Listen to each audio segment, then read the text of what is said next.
Hi, everybody. How you doing? Rough night last night. I had two beers, normal sized beers, normal cans of beer.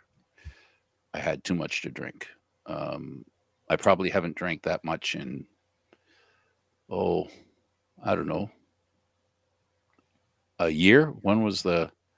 Oh, it doesn't matter anyway. So yeah, it was an exciting game, a really good. Oh, by the way, I'm talking about the Leaf game. Don't let the Maple Leaf behind Aaron fool you, and the Maple Leaf jersey over there fool you. This is Leaf Talk. And I don't know the rest of you. I'm a little hungover, both physically and emotionally. It was a draining experience. I don't know how it was for you, Aaron, but it was a great hockey game to win. It was ours for the taking. It was an absolutely fantastic opportunity for the Leafs to finally get themselves over the hump, as it were. And unfortunately, they couldn't quite do it. So we are back at Scotiabank Arena on Saturday for Game 7. How ironic. Well, Hockey night in Canada, Saturday. I, I, Saturday. Do you I, remember what day the Raptors won the championship? it was a Saturday. I'm pretty sure. Wasn't it? I'm pretty sure. I Although think it here's the was thing, too. I'm surprised it took until Game 7 to finally get a Saturday night game. They do that to the Leafs all the time. Uh, It is what it is, I guess. So, what'd you think? Uh, if you boiled it all down into one word, why the Leafs lost or Tampa won, whichever way you want to look at it, I'm going to boil it down to one word: mistakes. yes, that I think is the key right there. Um, I have never been a fan of dropping the puck for someone and circling back forwards again on the power play and doing that repeatedly. And I'm sorry to Alex Kerfoot in advance for this. Kerfy, buddy, Ah, if you're I gonna don't drop I the don't puck, agree with you, Aaron. Aaron, you can't it is the way they play the game, and for every time it costs him a goal, there's a lot of good that happens from that. It's puck control. They're a puck possession team.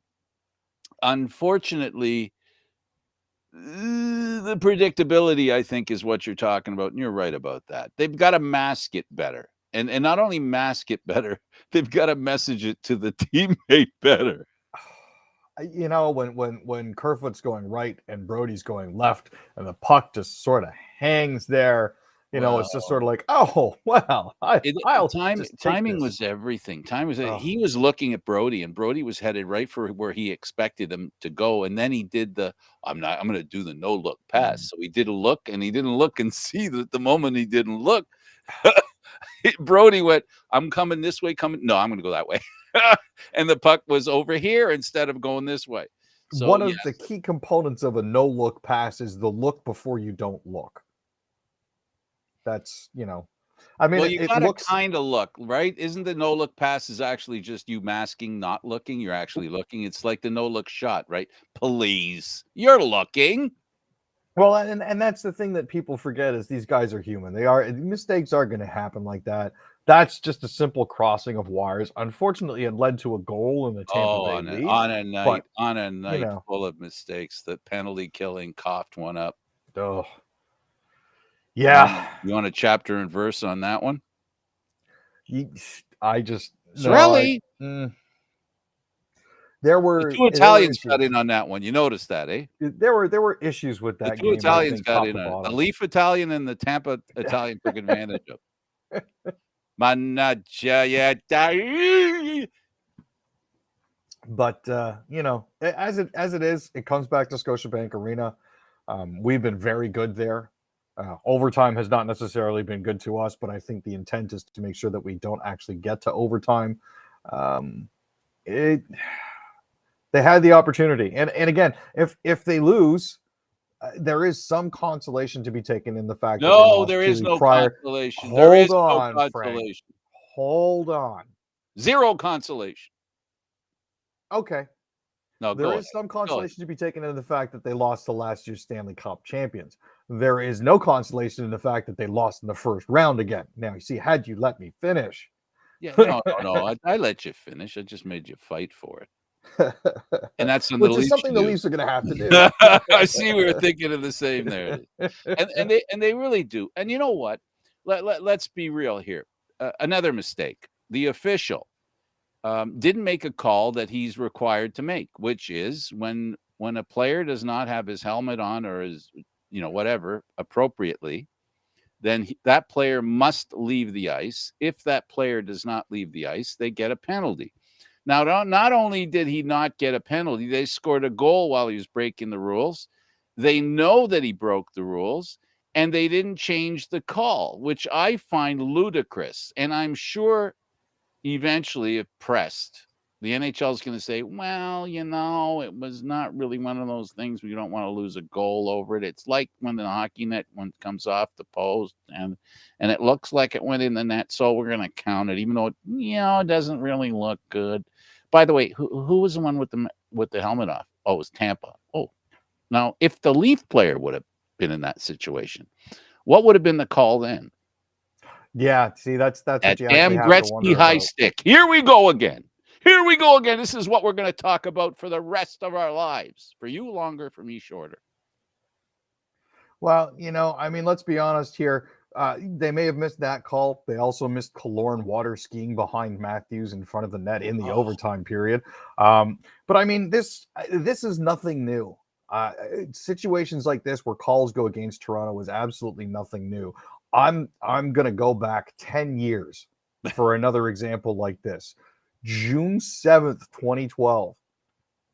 The Marlies lose in overtime to the Norfolk Admirals. Uh-oh. Mike Koska scores the goal. The goal was offside, clearly offside.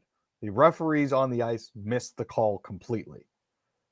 The AHL says, and they released a statement after the fact saying, the referee missed the call. We acknowledge it was offside. It's an egregious break of the rules. It shouldn't have happened, but the result still stands. Well, baseball does a different thing, and I'm wondering if hockey should do that. And if hockey had to do that, there wouldn't be as many bad calls, I promise you. And what it is you can protest a game.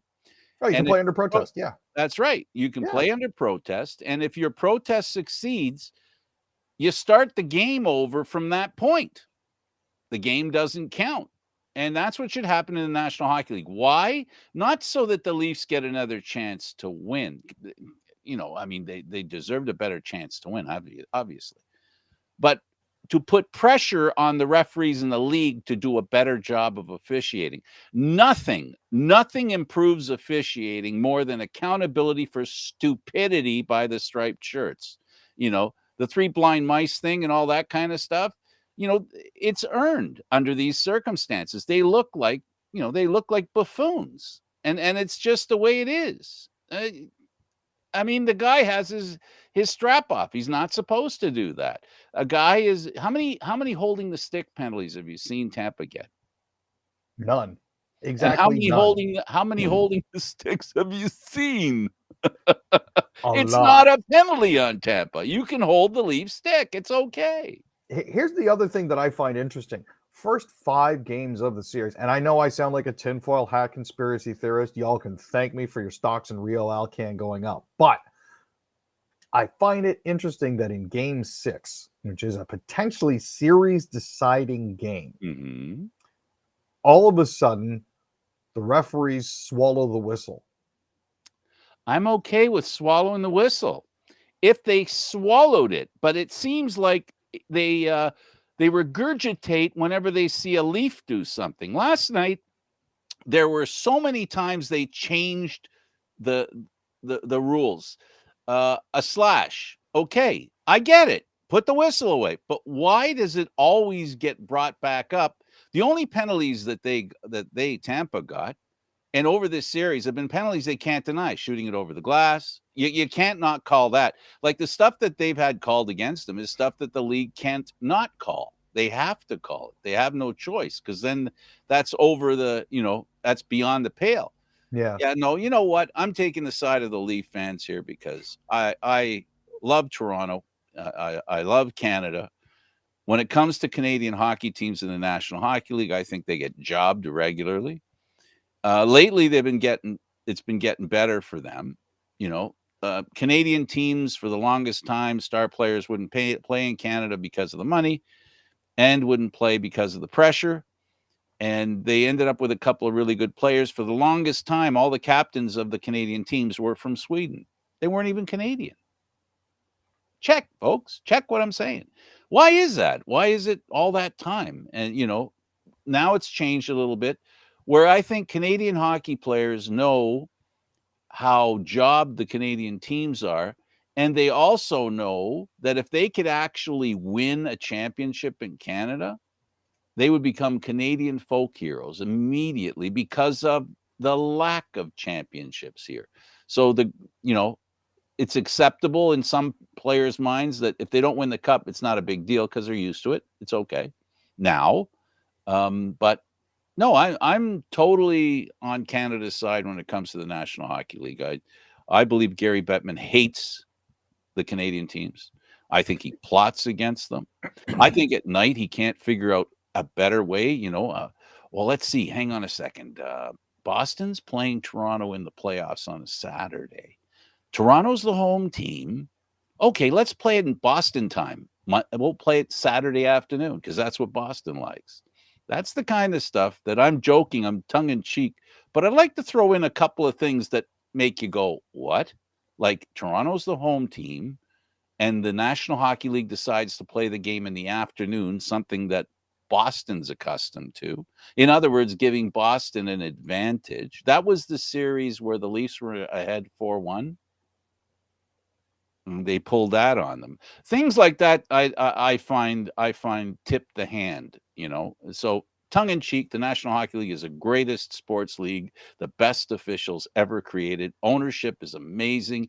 Oh, and the commissioner, the very best. I don't think there's a better commissioner. How can any commissioner be as good as Gary Bettman, considering he knew nothing about hockey when he came here? He's learned so much. I tell you, the NHL is the greatest league in the world when they're finally finished with it. And in Game 7, if the Leafs win, we'll be all happy and forget we just said what we said. But Gary, no, I'm it's still going to gonna get hate Gary worse. Bettman, and It's the going to referees get are still worse if garbage. they lose, Gary. That's all I can say. Watch out, baby. I'm telling you, there's 2 or 3 people in the world that are worried about what I'm saying. Okay, maybe 1. No, I just, everybody says, okay, when I say everybody says, I mean those people who are not particularly fans of Toronto and who believe that the Leafs get overblown as the greatest team in the league, in the center of the hockey universe, and complain about TSN, also known as the Toronto Sports Network, and the league being biased towards them. I have to remind yourself that Toronto hasn't won a championship in 67 years. It is now, if somebody was born the last time Toronto won a championship, they'd now be old enough to draw a pension. So,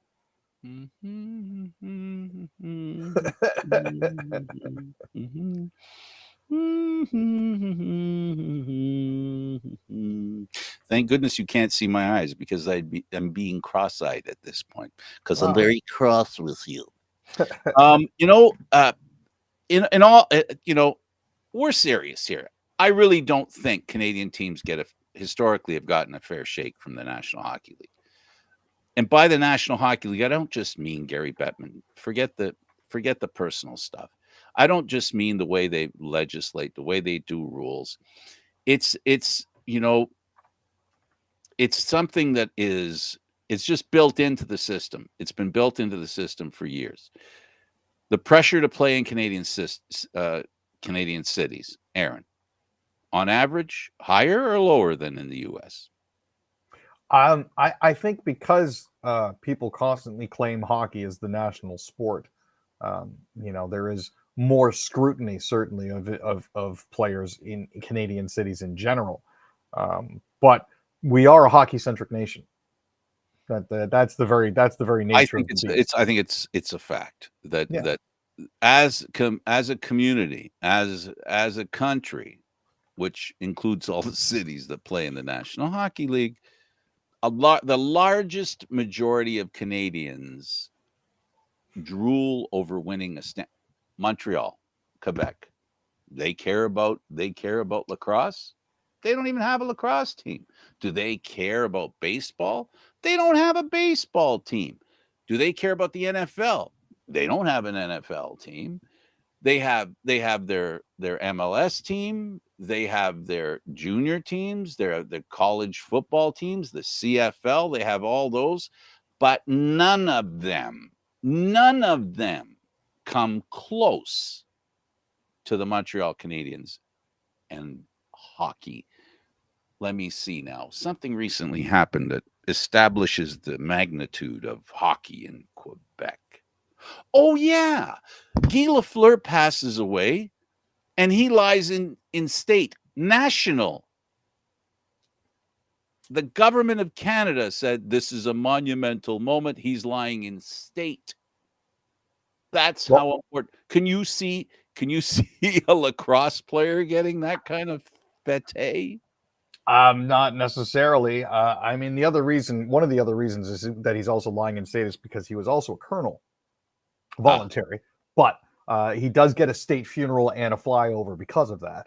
So that is something else to be aware of. His volunteer military service is something that the Canadian government factors into this as well. so So, you every know, time somebody who volunteers gets that treatment, well, I mean, you can back off now. You can. to the extent that he's declared, a colonel in the military and received various awards That's for a it. by the way comment. That's a by the way bit of information. That Yeah, isn't central to why he was. He was no, because of he played hockey, he won Stanley Cups, and he is the pride and joy of people in Quebec, rightfully so. Rightfully so. That just making my point. In Toronto, if anybody the Leafs win the Stanley Cup, if the insanity that will follow will make what happened with the Raptors look like a weekend barbecue. I would not be anywhere near downtown Toronto on the day of the parade, or 2 days on either side of it. It's just not going to happen. Now, let me make something clear because I love basketball. I did high school basketball years ago, and I've always been very pro basketball before it was cool to be pro basketball. And what I will say is this, that doesn't diminish the popularity of basketball, but I am talking about the reality of this being a Leaf town and the country being hockey world. And how many teams can claim what happens? Saskatchewan Rough Riders, wherever they go, their fans follow. Leafs too, but the numbers are far more. We're talking about a million total population in Saskatchewan. We're talking about a large in the in mega millions of Leaf fans. And there's millions of Leaf of different fans for the different teams. But hockey is everything to Canada right now. Um, it's changing. Basketball is becoming very popular. Soccer now with the national team doing what they're doing. Aaron, but Most still, definitely. Yeah. but still, Toronto is a Leaf town. The people say, "Oh, they love hockey in Toronto." Yeah, no, no, they love the Leafs in Toronto. And then there's a few people who go, "Oh, you know what? The AHL is pretty good." I don't get me wrong, the I don't, AHL is pretty awesome. It's just nowhere near as popular as the NHL. but I mean, for obvious I reasons. do know there's people like you who think the world of the AHL, and so do I. I think it's great. Junior hockey is awesome, but it basically the Maple Leaf big tree casts a giant ass shadow where nothing else Yeah, can grow in Toronto when it's it comes true. to hockey. When it comes Yeah, to I mean, when it comes to something like that, the branches just choke out all the ground yeah, vegetation. and There's no way for any ground roots or grassroots teams to. You know, So what else can we give because I think Campbell deserves he deserves a lot of credit for the way he's been playing in goal. He has not been the problem. He has done yeoman service. Even the goal that was scored in overtime wasn't really his fault. no, he definitely deserves a lot of credit for the way that he's played. For a goalie that's never had a starting position before, being picked up as a backup in an emergency situation from Los Angeles, the way that he has played fantastically for the Maple Leafs. I cannot complain in the slightest. So, sorry, it's one of those What? things where you can't be upset with the guy for some of the goals that At are all. scored because he's not getting a lot of help. The overtime goal actually looked like Justin Hall knocked it into the net. I'm not gonna lie. So Oh man, he doesn't need any enemies. Campbell has been a starter for less than 2 years. Think about that. People should think on that. You know, when he came to Toronto, he was going to be Anderson's backup. He went in the minds of the organization. We know, obviously, after the offseason, that he became their number one goalie. And we know the team liked him. We know the fans it was growing on the fans. And the fact that Anderson was traded, I have to admit myself, I wasn't sure that Campbell had proven enough yet. But you know what? He's had his ups and downs. But knock on wood for the Leaf fans, he hasn't been even the tiniest, even for the short term, a problem for the Leafs, except for when he was pulled. But when he was pulled, it had more to do with his teammates than it did himself. And as usual, he took it personal now, in a and good way. the difference here though is unlike previous seasons where it may have affected him more. He seems to have accepted the fact that the pulling isn't necessarily on him, right? And He's a that's better goalie. yeah, He's he's a gotten better goalie. better. He's in a better state mentally than he might have been previously. So he's not Absolutely. shouldering the entire burden. No, he is someone that I think knows how to adjust his play. That's something that he does really well, and good for him. The defense of the Toronto Maple Leafs. The defense of the Toronto Maple Leafs, in and of itself, it has depth. The good news, all right, if the Leafs can win this next game, and this is the good news. The good news is they have the depth on defense where they can pack. You know, they can pack Hall in and say, you know what, you need to sit down for a little while and get some energy, and then they can bring Liljegren in. And we still have a young man who's a pretty good defenseman who was higher on the totem pole than Liljegren, who's waiting to heal up and join the team. You know, depending on if they can win this, who they play next, it's all I'm saying is that the Leafs can win this game. I think they can win it. The fact that you know that goaltender in Tampa doesn't lose after losing, but he does tend to lose after winning. So, that's good news for the Leafs, right? He Well, loses if after winning. the pattern continues, if the well-established pattern so far has continued, Absolutely. the Leafs will lose on Saturday. I mean, we understand that because it's a Game 7 at home. So why not No, disappoint them? I'm not No, assuming I'm I'm not kidding. assuming. I hope so. I'm kidding, Frank. Because we just had our one viewer have a heart attack, and now we have no viewers. No, but I think the last time the Leafs won on a Saturday was actually to take out a team on their way to the semifinals. So it's been ages since we've actually played a Detroit, deciding Game 18, 7 on a. I think so, yeah. But it's been ages since we've actually played a deciding Game 7 on a Saturday. or Shevsky. That would be the one, Nick the Stick. Yeah, great game. Todd Gill was on that team. So I was looking at the Leafs lineup from practices today. Looks like on defense they had Riley and Lyubushkin, Muzzin and Brody, and Giordano and Hall. Now I know Sandin is still on the injured list, as well as Mrazek. I'm not sure exactly what's going on with Liljegren at this point. Did we see? Did I miss something that he looked flagrantly terrible? I'm not sure. I'm not sure why he's been held out of the lineup.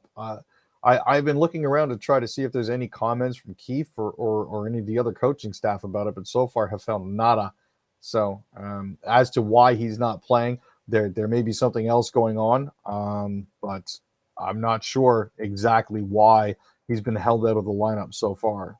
How about I'll offer a reason that's only spitballing. Okay, I have no information. I just have dumb ideas that roll around in that pea brain of mine. And you know when Hall was set aside, and you notice how long he was set aside? It's like, the coach said, "Nah, you know what? It's not working with me. You need to sit down." And I think Chateau Bow Wow has a minimum staying period for the coach. It's not a game. It's not 2 games.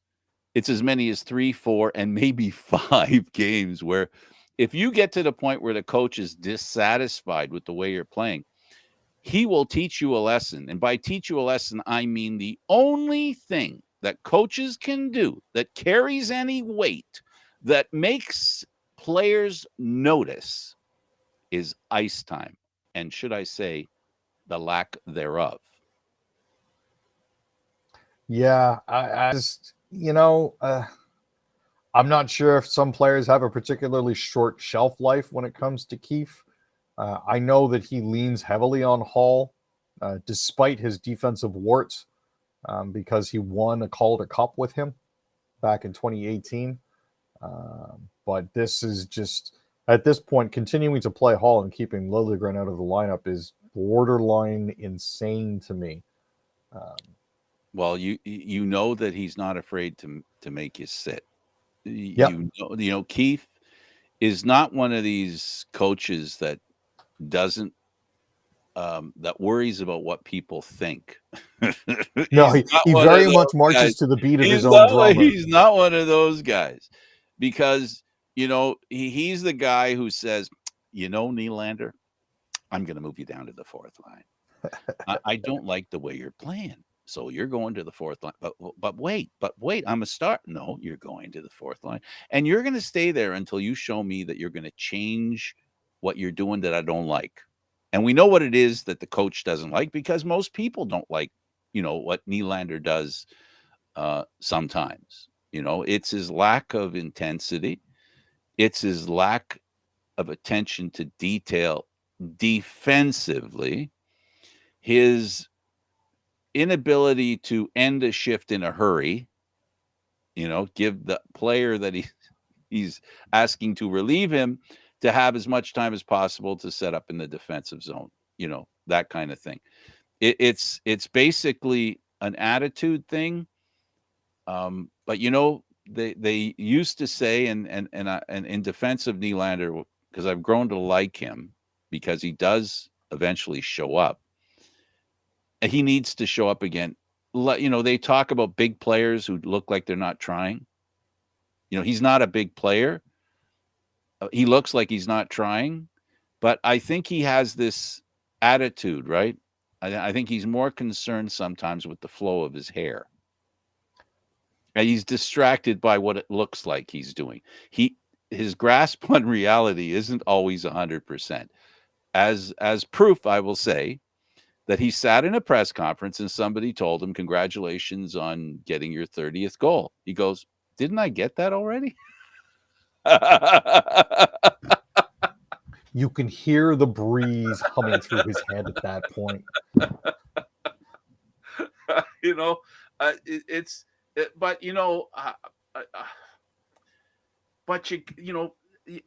Dubas explains Nylander perfectly, and folks, it's the truth.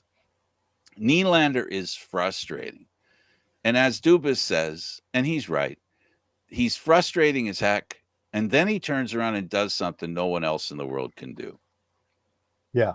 And all of a that's sudden, it's like, frustration, right? Isn't that the top of problem here? That's the number one for Leaf fans and for people who understand the game and watch the game and see him and what he's capable of doing, and then he does the other, right? But he's been more good than bad in this playoff series, right?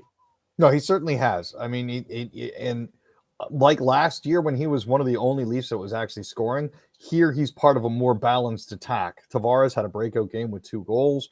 Marner's been consistent.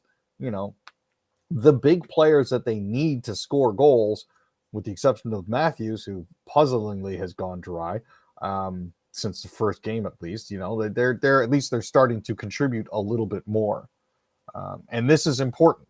I know you mentioned last time that the only time I think you mentioned the only time that Nylander plays well is when the Leafs are playing like ass. Pardon my French, but you know this. It seems to be true, though, doesn't it? That's the worst part. Is I am afraid you're right.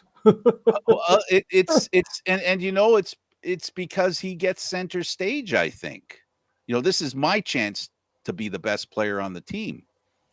And it's not something I don't think it's conscious. I think it's subconscious. I think basically it's a personality trait, which it doesn't matter. It doesn't the personality trait. It doesn't make him less or more of a person. It's just it's like, okay, he has red hair. You know what I mean? That's how important that is. It doesn't matter. It doesn't matter. It's a personal way that he is. That's why you have people called coaches. That's why you have people called, and these ones are really important, people called teammates. They're supposed to hold each other up. And that's something that this Leaf team does. We've heard almost ad nauseum that number 19 made a speech, Spezza, and what a hero he is. He is another Winston. Come on. Okay. You know how I feel about him. We both love and adore the guy. What he does for what he gets paid is ridiculous. They get their money's worth from him. Don't get me wrong. But really what matters is what the players do, when they hear the message. And sometimes, the messenger, if you change the messenger, the same message actually lands, as opposed to, because the coach can only be a Richard so often, right? Eventually you got to find another Richard, that tells it like it is. But the new Richard says it in a way that the other guys haven't heard it, so it doesn't seem like he's a Richard. It just seems like he's a guy who cares, right? The No, other yeah, guy cares exactly. too much. The other guy cares too much. I mean, you can only do things a certain number of times before people sort of get acclimatized to it, right? And that's when they say coaches tend to lose the room. As long as you find new ways to convey the message, then it is possible for the players to at least partially tune out a coach. As long as the same message is coming from the captain or the assistant captain or a designated leader in the room, the message will get through and things eventually will get done. But it's a tough thing to do. There has to be a certain amount of balance there. There's a certain amount of carrot and stick that goes around with anything that the coach does and says. So, yeah, like I said, ice time. yep. Reborn, ascension, savior. I'm referring to the captain. Is he back? Is this going to be a trend? Can they count on him to carry the load? Do the Leafs need him to play the way he's played the last game or two? I'm convinced that John Tavares will eventually get rolling if you give him enough games. He had a slow start to the season as well, and everybody was worried about him before he finally caught fire. So the fact that he wasn't removed from a game by an errant knee, ironically enough, that same guy that took him out against Montreal is now playing for Tampa Bay. It's a possibility. They will need all of their players contributing. That's the major thing, is they need everybody to be kicking in. So, yeah, he's going to have to keep playing the way that he's been playing in order to make sure that everything works. Morgan Riley's looked good. It's looked fantastic and worth every single penny of his extension. On defense as well, I think number 8's look good too. Muzzin, coming back from injury, yeah, he's looked rock steady. He does have his furball moments. Well, I mean, everybody gets a little bit of cranial vapor lock. Let's be honest here. He's but yeah, he doesn't. A couple of hairballs. He doesn't cough it up as much as number 3 does. Yeah, but they're players. They're human. They're going to make mistakes. But here's really, to summarize the mistake part of this is that every mistake the Leafs made last night ended up in the back of the net. And how often does that happen? I mean, in defense of the Maple Leafs, they made mistakes. I mean, when Tampa made mistakes, last night, the Leafs didn't score. I should say, no, that's not true. They did. They didn't capitalize enough on the Tampa Bay mistakes, whereas Tampa Bay did. And they're full value for the victory. I don't want to demean anything that Tampa's done. They just don't deserve to win another Stanley Cup. They should, you know, they should literally give up this next game and just say, we're not coming to Toronto. We've had enough. Our 2 cups are great.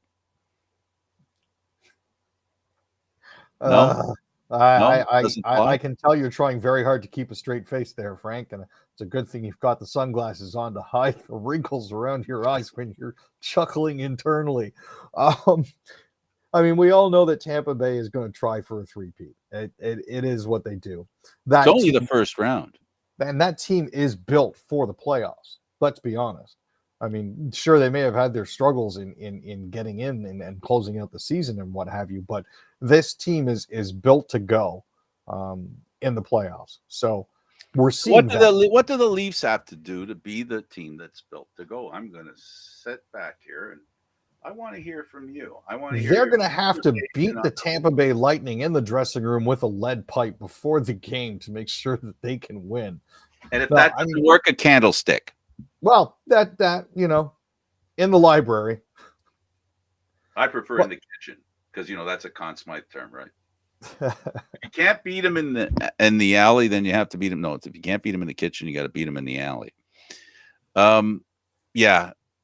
The other important factors before the game tomorrow that I think we should talk about as well is the fact that this whole show hinges on the balance of them winning. I mean, it's over for Leaf Talk if they don't win tomorrow, except for Monday. We can review and mourn the loss if it's a loss. But I'm looking forward more to looking at the next opponent. I'm looking forward to talking about how Matthews wins it for the Leafs. And, basically, I really look forward to the captain having one of his best games as a Maple Leaf.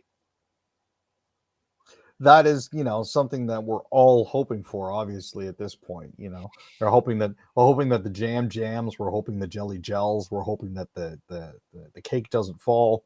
And then there's Nylander. They've got guys that can make it happen. I mean, and we haven't even talked about Marner. The water bug on the pond. The guy, you can't hit him. And don't tell me that they're not trying to, because there were a couple of times where they got a piece of Marner, but a very small, tiny piece. Well, he's actually started to hit a few people as well. Yes, I've he's noticed. getting a little, and that's good. He's getting a little miffed. Yeah, and he's been using his body to separate opposition players from the puck, which is all that you can ever ask of him, right? That is just, it's awesome to see. Matthews is throwing the body around a little bit more. He's finally playing like his foot led the 3, team in 205. hits. Led team in hits. Yeah. And it's obviously a concern when a player like that is leading your team in hits, because technically speaking, the Maple Leafs are supposed to be a possession team. No, but you can be a possession team, I should say, possessive possession, and also remove bodies from the puck. Why not? I mean, I love the way he's trying to hit, the way Austin Matthews is trying to hit. You can see that he's new to it, right? He's made a couple of attempts, right, that weren't big hits, but that's okay. He needs to try to make the hits and not throw himself into the hit, because he needs to be able to survive his own. Because making contact is great, but if you don't make the contact you're intending to make, that's the danger of Matthews going after the hits, right? Well, I'm hoping that he finally does learn how to hit correctly, meaning He's not learning. jumping, He's leading learning. low, Like that what sort he's of thing. doing. And I'm hoping he develops a taste for it. Oh, he does. He has So- a taste for it. You look at when he makes those hits and he turns around and he goes, "Did you get my number? Did you get my number? Come on, tell me you got my number. No, you didn't get my number. 34. just in case you missed it. Yeah, no, I like the way he's playing, and I like the way this Leaf team is playing. They looked really good last night. They just weren't good enough, and enjoyable to watch once all the kidding aside and all the terrible stuff. Just imagine, think about this, and I speak to Leaf fans, I speak to you, and I speak to myself as a hockey fan. That's the kind of hockey we wait for in the playoffs. It's not the fights, it's not the after whistle tussles. It's the intensity, the desire to win. And now it isn't a question of A team has the desire and B team doesn't. It's which team has more desire. So we saw a Leaf team with a lot of desire. It just didn't work out for them. Yeah, sometimes you just end up on the short end of the stick, and it's not anything to do with ability because both teams are incredibly talented. It's that word that statistic folks hate, intangibles. Absolutely. So, Coaching. How would you rate the coaching thus far? there have been some occasions where Keefe has found himself scrambling to catch up with Cooper. Yeah, that is nowhere more evident than in the loss in Tampa Bay. He just plain got out coached and out line matched by Cooper. He was able to adapt better and use that to his advantage. I don't necessarily think it's that the Leafs. I know I said that they kind of hey, we got the split in Tampa, we're good. It's not necessarily that, but it's one of those cases where there were subtle changes that Cooper made to the way the defense was structured, I think, at points in the game that also affected the Leafs' ability to penetrate the zone. There was a lot more dump and not as much chase on the Leafs side of it, mainly because Tampa was very good at moving the puck up the boards and getting it back out again. So there's that to consider as well. But we'll have to see if Keefe is able to take a look at game tape and figure out where Cooper pulled the wool over his eyes and managed to fool him. And we'll see if he can adapt to that and get better. You're right about that game. And the thing that he did, I don't know whether you call this out coaching or whatever, but when he had the no practice and just show up at the game, that was probably Tampa's best game. I'm wondering if he'll pull that one again. Just show up and no practice. Well, I mean, at this point, you've already played 87, 88 games. And you're on if your you guys don't know how to with get ready for a game, at this point, there's nothing else I can do. There's only so many drills I can run. But the Leafs are running their practices. Well, that's what I mean when I say if the Leafs can win this game, then Cooper's plan didn't work. If he sits his guys and says we'll just start the game, but I think the Leafs should do that too. I truly believe that there's no more to learn for the Maple Leafs in beating their opponent, this particular opponent, because they played 6 times. If they don't know what what the negatives are and can't figure out what positives they need to add to the game personally, individually, as a group, a line, a pairing, then they're not going to win anyway, because you're right. I mean, the practice thing, the best it does is it helps get rid of the nerves, I guess. But in some cases, you create nerves by having the practice. I think that's what Cooper did, and that's what he was saying. And I wonder how right he is about that.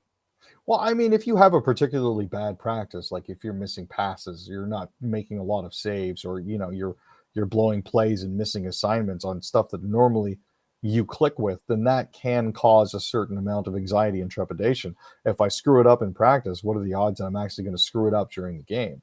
So in some cases, not having a practice might be the smarter course of action. Then again, this is also a question of how much trust the coach has in his players as well. Keefe is a relatively new coach. He's finally got 2.5 seasons under his belt because of the pandemic shortened seasons and the bubble and all of that other stuff that went on in the past couple of years.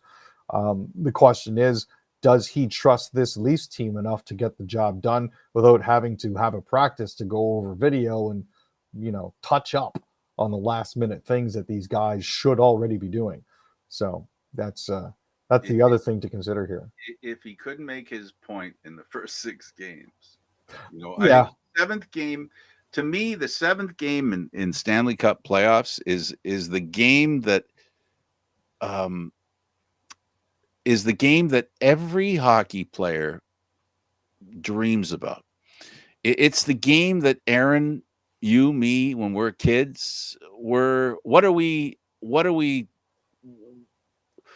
setting up as the goal, and what's the challenge a kid dreams about when it comes to hockey? Game 7, right? game I know seven, game 7 Stanley tied, Cup final, that's last minute of big. play, Scoring overtime. that overtime goal, right? Yeah, I mean, that's what we all dreamt about. That's why I don't think you need a practice, because game 7 is about winning, and now you've learned as much as you can learn from your coach, your general manager. The coach, the key thing that he needs to concentrate on is who he puts in the lineup, right? That's where his affected. How he runs practice, to me, is going to be irrelevant. It's who he puts in the lineup. And I don't know that he will surprise anybody, because he's not the kind of guy that surprises people. You know what I'm saying? I'm not saying that in a bad way. Just he doesn't strike me as a guy who would go, you know what? I think I'm going to put my fighter in, 15 minutes before the game. You know what I'm saying? Like, make that lineup change. But, he might, just to prove he's different. I'm gonna put Simmons on a line with I think the Spezza. lineup is going to be the biggest surprise before the game. I'd be interested to see who he goes with. I mean, you can take a look at practice and get a relatively decent idea of who's going to be going in for the Leafs. But if Who are he they changes saying? everything up, Who are they saying? Who are the lines to practice? so the lines in practice were obviously Bunting, Matthews, Marner, Mikheyev, Well, that's Tavares, not obvious, Kerfoot. right? Because Kerfoot was there too. So go ahead. Well, Mikheyev, Tavares, Kerfoot. Then you've got Nylander, Kampf, and Engvall, and then Spezza, Blackwell, and Kasha. So I still think they should. Well, I guess the way the penalties are being called, and if you're the Leafs, you don't want to tempt penalty calls. That's probably the reason why he isn't dressing his tough guys. I want Simmons, Clifford, and Spezza on the third line. See, that's what I'm thinking too. I want that so badly.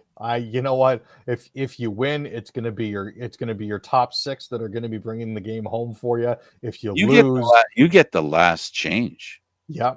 So hey, if they throw out Kucherov and Palat and Stamkos, you throw out Spezza, Simmons, and Clifford, and just have them confetti gloves. Just do it. Just do it. You're thinking like me. I think that's something that I would do in his position. Just establish the tone right off the top.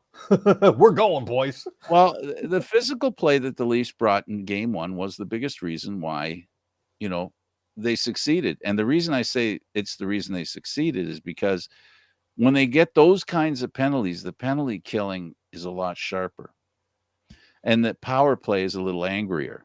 You follow what I'm saying? Yeah. So, I again, if nobody's figured it out yet, I think hockey's a very mental game. And I don't mean crazy. I just mean cerebral. That's the way you say that word, right? There are layers to every single coaching decision that is made. You have to recognize putting in player X will unfortunately mean player Y has to be held out of the lineup. Hey, can Clifford play defense? Because, if you wanted to put a few extra fists on the back end to clear the front of the net. The time, Aaron, we just finished saying that they spent 6 games in a season figuring out who they are and what they need to do, and now you're going to throw a monkey wrench into the middle of the fix? I think it would be What's brilliant. What's the matter with you? I like to live dangerously. Definitely. Well, he doesn't have the name Meathead for nothing. I got to tell you. I earned it. Jeez.